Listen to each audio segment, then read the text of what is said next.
آلہ الطیبین الطاہرین المعصومین المظلومین ولعنۃ اللہ علی اعدائہم اجمعین من آن الی قیام یوم الدین اما بعد فقد قال حسین علیہ السلام مثلی لا یبایع مثلک. صلوات پڑھیں محمد والے.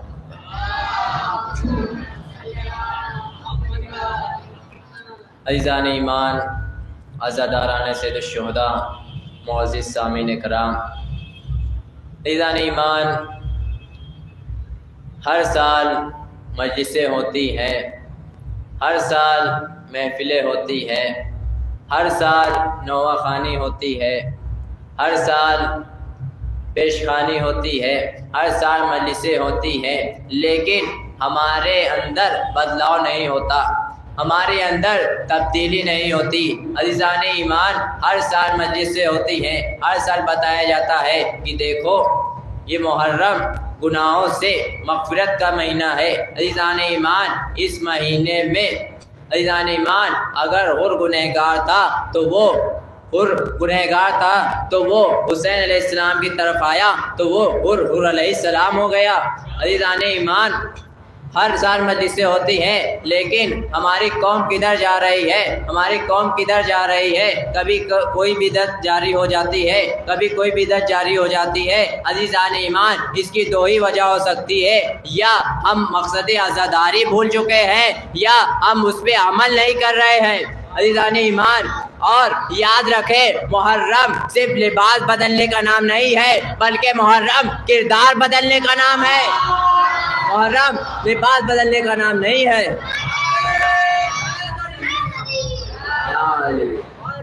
محرم لباس بدلنے کا نام نہیں ہے، محرم کردار بدلنے کا نام ہے. عزیزان ایمان، معصوم ارشاد فرماتے ہیں کہ جہاں ہزاروں لوگ رہتے ہو اور وہاں ہمارا ایک چاہنے والا رہتا ہو تو اس کا اخلاق ایسا ہونا چاہیے، اس کا کردار ایسا ہونا چاہیے، اس کا عمل ایسا ہونا چاہیے کہ وہ جس گلی سے گزرے، جس قریے سے گزرے، جس جگہ سے بھی گزرے، لوگ یہی کہتے ہوئے نظر آئے کہ یہ علی کا چاہنے والا جا رہا ہے، یہ رسول کا چاہنے والا جا رہا ہے، یہ حسین کا چاہنے والا جا رہا ہے، یہ مولا کائنات کا چاہنے والا جا رہا ہے. لوگ یہ کہتے ہوئے نظر نہ آئے کہ یہ علی کا چاہنے والا نہیں ہے. وہ اس کا عمل ایسا ہونا چاہیے، اس کے ذریعے سے کوئی ایسا کام نہ ہو کہ لوگ یہ کہتے ہوئے نظر آئے کہ یہ یزید کا ماننے والا جا رہا ہے، یہ معاویہ کا ماننے والا جا رہا ہے. عزیزان ایمان،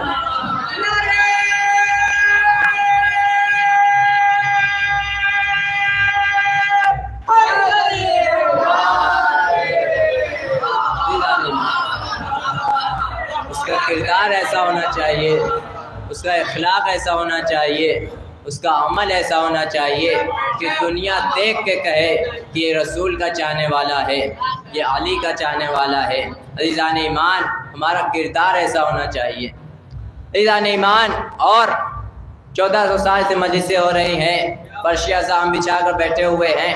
عزیزان ایمان، اس فرش اعضاء کے بہت سارے آداب ہیں، اور اس فرش اعضاء کی اہمیت کیا ہے، اس فرش اعضاء کی فضیلت کیا ہے، اس فرش اعضاء کے فائدے کیا ہیں. عزیزان ایمان، یہ فرش اعضاء وہ جگہ ہے کہ جہاں آنے کے لیے انبیاء اور مرسلین ترستے ہیں، جس کے پہلو میں بیٹھنے کے لیے انبیاء اور مرسلین ترستے ہیں. وہ ہستیاں اس فرش اعضاء پہ آتی ہیں، وہ ہستیاں اس فرش اعضاء پہ آتی ہیں جس کے لیے قرآن میں ارشاد کیا گیا، انما یرید اللہ لیذھب عنکم الرجس اہل البیت ویطہرکم تطہیرا. وہ ہستیاں اس فرش اعضاء پہ آتی ہیں، اسی لیے کہا گیا کہ جب بھی اس فرش اعضاء پہ آؤ تو باطہارت آؤ، اس فرش اعضاء پہ آؤ تو باطہارت آؤ. جس طریقے سے تم چپل کو، جوتے کو چھوڑ کر کے باہر آتے ہو، اسی طریقے سے اپنے کینہ و بغض کو بھی دور کر کے آؤ، اسی طریقے سے اپنے اندر سے گناہوں کو دور کر کے آؤ.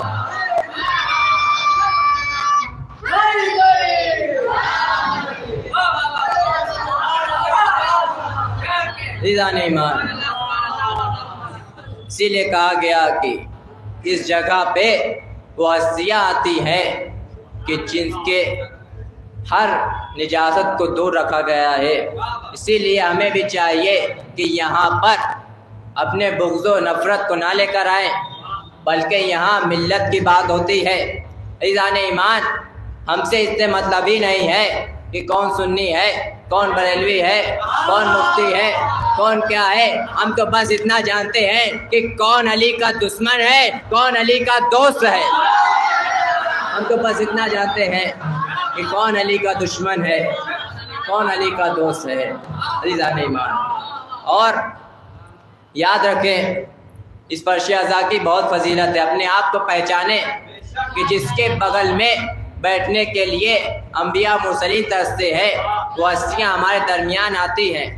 کوئی آئے نہ آئے، جو وقت مقرر کر رکھا ہے اس وقت میں وہ ہستیاں آ جاتی ہیں۔ عزیزان ایمان، اپنے آپ کو پہچانیں۔ اور یہاں پہ ہم علم کی باتیں کرتے ہیں، علم کی باتیں کرتے ہیں، اور مولا کائنات نے فرمایا کہ مجلس العلم روضۃ الجنہ، کہ علم کی مجلس جنت کا باغ ہے۔ عزیزان ایمان، اب ہم اس فرش ازا پہ بیٹھے ہیں، علم کی باتیں کر رہے ہیں، علم کی باتیں کر رہے ہیں، تو گویا فرش ازا پہ نہیں بلکہ جنت سے باغ میں بیٹھے ہوئے ہیں۔ اب جو اس جنت کے باغ میں نہیں آیا، جو اس سے دور ہے، گویا وہ جنت کے باغ سے دور ہے۔ ایک سوال پڑھے محمد والے محمد پر۔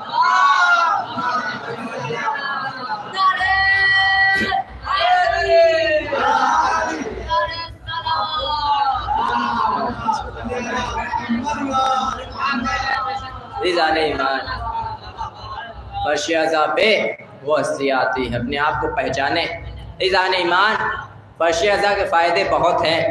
عزیزان ایمان، جو یہاں آتا ہے خالی ہاتھ نہیں جاتا۔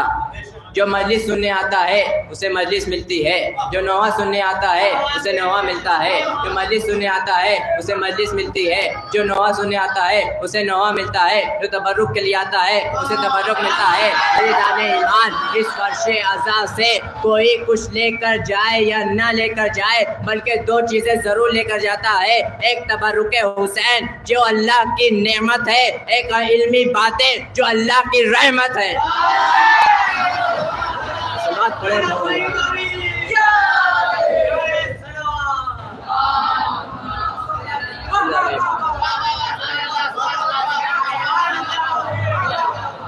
فرش ازا پہ بہت اہمیت ہے، اس کے بہت فائدے ہیں عزیزان ایمان۔ اور ہر دور میں انسان کے لیے، ہدایت کے لیے ہر دور میں کوئی نہ کوئی ہادی آیا، اور اس کے مقابلے میں جب حق آیا تو اس کے مقابلے میں باطل بھی آیا۔ آدم آئے تو اس کے مقابلے میں شیطان آیا، فرعون آیا اس کے مقابلے میں موسیٰ آئے تو فرعون آیا۔ اور یاد رکھے جب ابراہیم آئے تو ان کے مقابلے میں نمرود آیا۔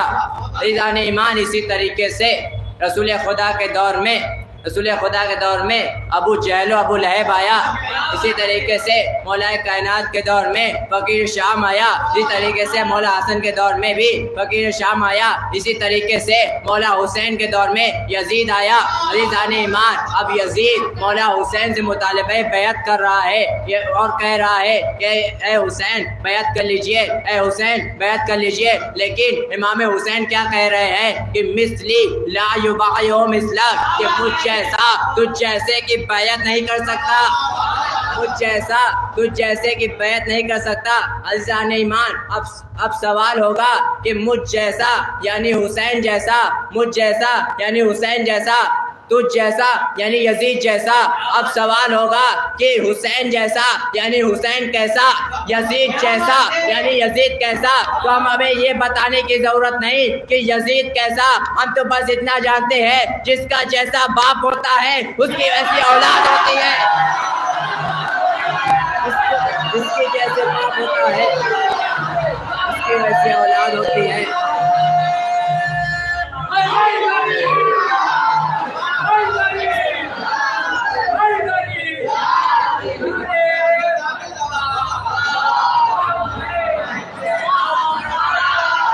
جیسا باپ ہوتا ہے اس کی ویسی اولاد ہوتی ہے. اور آپ ماشاءاللہ خوب جانتے ہیں کہ یزید کا باپ کون تھا اور پھر اس کا باپ کون تھا. ہمیں تو بس یہ بتانے کی ضرورت ہے کہ حسین کون ہے, حسین کون ہے. عزیزان ایمان کون بتائے کہ حسین کون ہے, حسین کون ہے؟ تو رسول خدا بتائیں گے کہ حسین کون ہے. رسول خدا نے بتایا ان الحسین مصباح الہدی و سفینۃ النجات, حسین منی وانا من الحسین.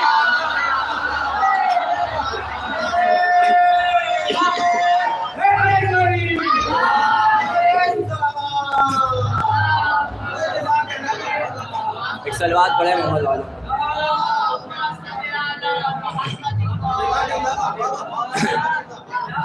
عزیزان ایمان, حسین سے بیعت طلب کی جا رہی ہے تو بس یہ بتانے کی ضرورت ہے کہ حسین کون ہے. دنیا پہچانے حسین کو, حسین کون ہے. عزیزان ایمان, آپ دیکھیں حسین کون ہے.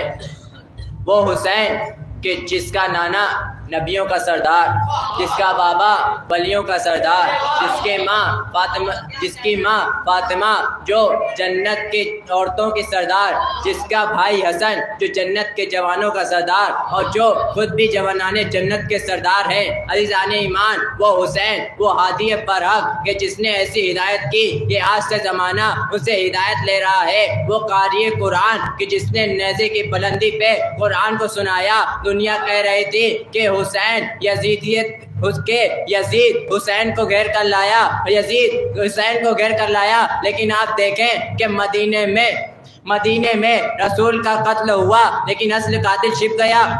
مدینے میں رسول کا قتل ہوا, اصل قاتل چھپ گیا. مولا کائنات کا قتل ہوا, اصل قاتل چھپ گیا. فاطمہ زہرا کا قتل ہوا, اصل قاتل چھپ گیا. مولا حسن کا قتل ہوا, اصل قاتل چھپ گیا. یہی دنیا کہہ رہی ہے کہ یزید نے حسین کو کربلا گھیر کر لائے, لیکن یزید حسین کو کربلا گھیر کر لایا نہیں. عزیزو, حسین نے باطل کے خلاف احتجاج کر کے بتایا کہ دیکھو پورے یزید کو کربلا میں گھیر کر لے آئے اور دنیا کو بتا دیا کہ دیکھو حق کیا ہے اور باطل یہ ہے, اور پہچان لو کہ اصل قاتل یہ ہے. اور دنیا کو بتا دیا کہ دیکھو اصل قاتل یہ ہے. عزیزان ایمان, اور کون ہے حسین دنیا پہچانے. عزیزان ایمان, جو بھی در حسین پہ آتا ہے خالی ہاتھ نہیں جاتا.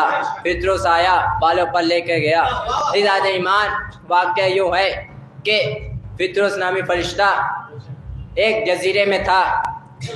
ادھر مولا حسین کی ولادت ہوئی تو فرشتے رسول خدا کے گھر جا رہے تھے مبارکباد دینے کے لیے کہ رسول کے گھر نواسہ پیدا ہوا ہے. تو پطرس نے دیکھا کہ فرشتے جا رہے ہیں تو اس نے پوچھا, اے فرشتوں تم کہاں جا رہے ہو, اے فرشتوں تم کہاں جا رہے ہو. تو اس نے کہا, فرشتوں نے کہا کہ نواسہ رسول پیدا ہوا ہے, رسول کے گھر نواسہ پیدا ہوا ہے, ہم ان کو مبارکباد دینے کے لیے جا رہے ہیں. تو پطرس نے کہا کہ مجھے بھی ساتھ لے چلو, مجھے بھی ساتھ لے چلو. عزیزان ایمان, اب وہ فرشتے اسے ساتھ لے کر گئے. جب اسے ساتھ لے کر گئے, آیا پطرس در رسول پر, در حسین پر. اب اس نے رسول کو پورا ماجرا بیان کیا کہ میرے بالوں پر چن چکے ہیں.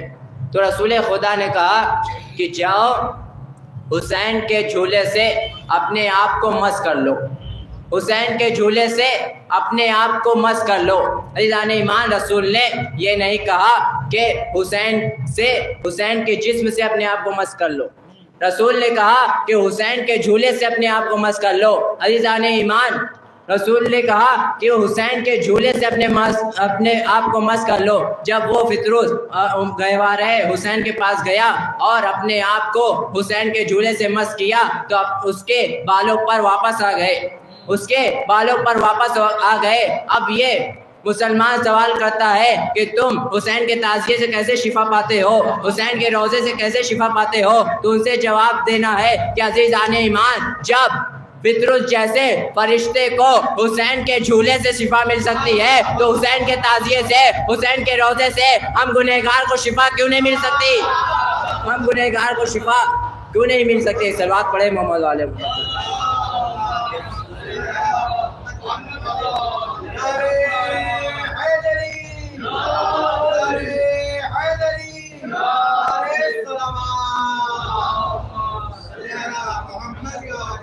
عزیزان ایمان، کون ہے حسین؟ دنیا پہچانے حسین کو عزیزان ایمان۔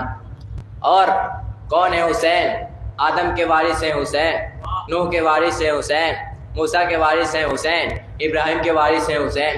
عزیزان ایمان، آپ نے سن لیا کہ حسین کون ہے، حسین کون ہے۔ عزیزان ایمان، اب یاد رکھے، یہ اگر حسین بیعت کر لیتے تو یہ آدم کی شیطان سے بیعت ہوتی، اگر حسین بیعت کر لیتے تو ابراہیم کی نمرود سے بیعت ہوتی، اگر حسین بیعت کر لیتے تو یہ موسیٰ کی فرعون سے بیعت ہوتی۔ عزیزان ایمان، امام حسین نے بیعت کا انکار کر کے یہ دنیا کو بتا دیا کہ دیکھو، چاہے کربلا سے پہلے ہو چاہے کربلا کے بعد ہو، جو بھی مجھ جیسا ہوگا تو جیسے کی بیعت نہیں کرے گا، جو بھی مجھ جیسا ہوگا تو جیسے کی بیعت نہیں کرے گا۔ ایک صلوات پڑھیں محمد والے محمد پر۔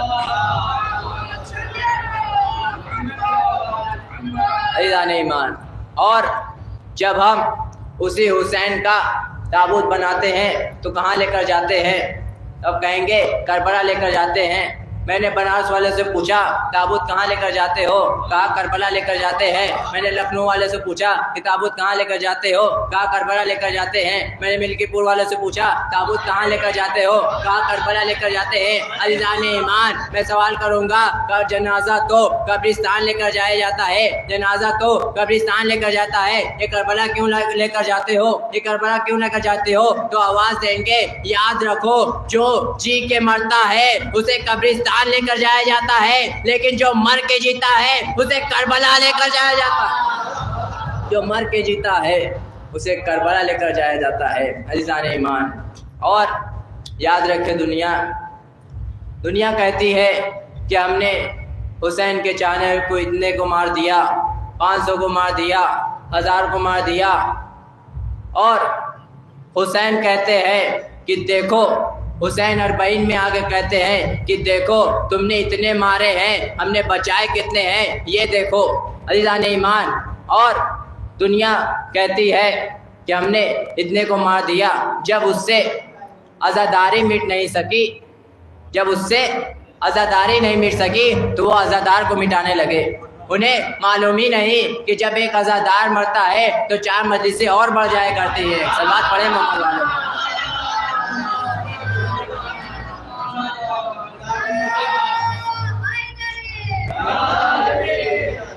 عزیزان ایمان، بس عزیزو، وہی حسین نماز شب میں دعا کر رہے ہیں کہ مجھے سکینہ جیسی بیٹی دے دو۔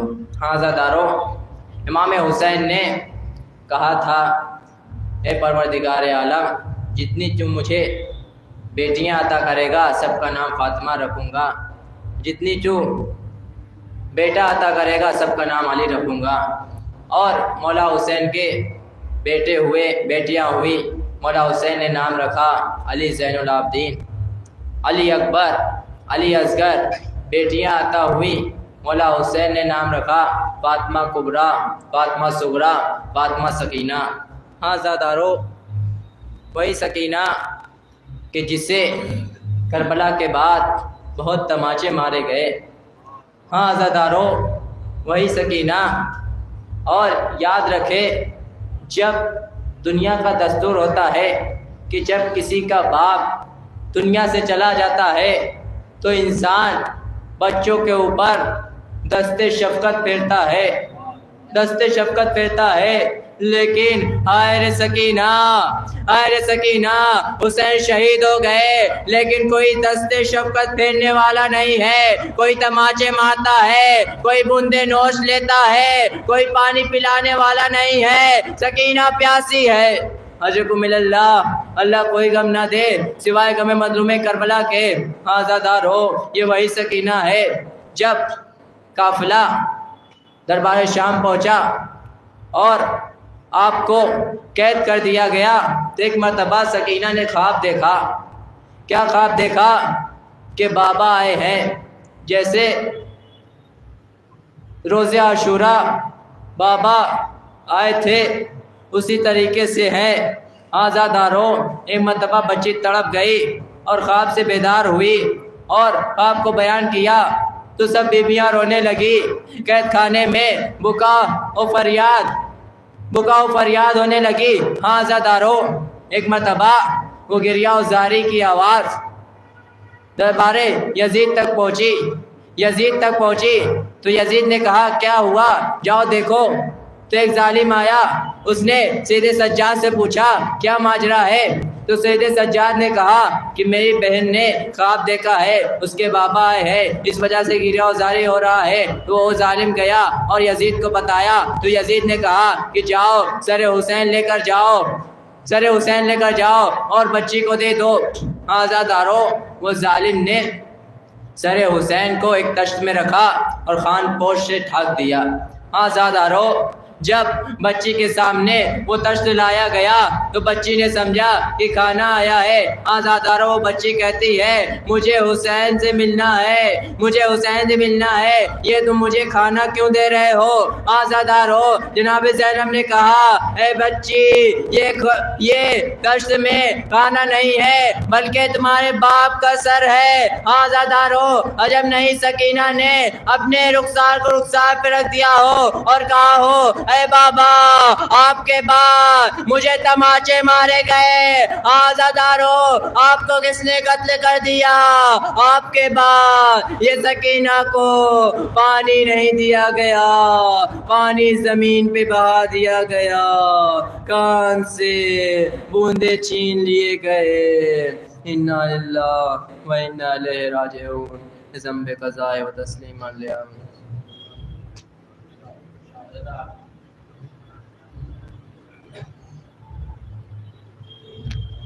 یہ تھے خطیب اول عالی جناب مولانا علی عباس صاحب.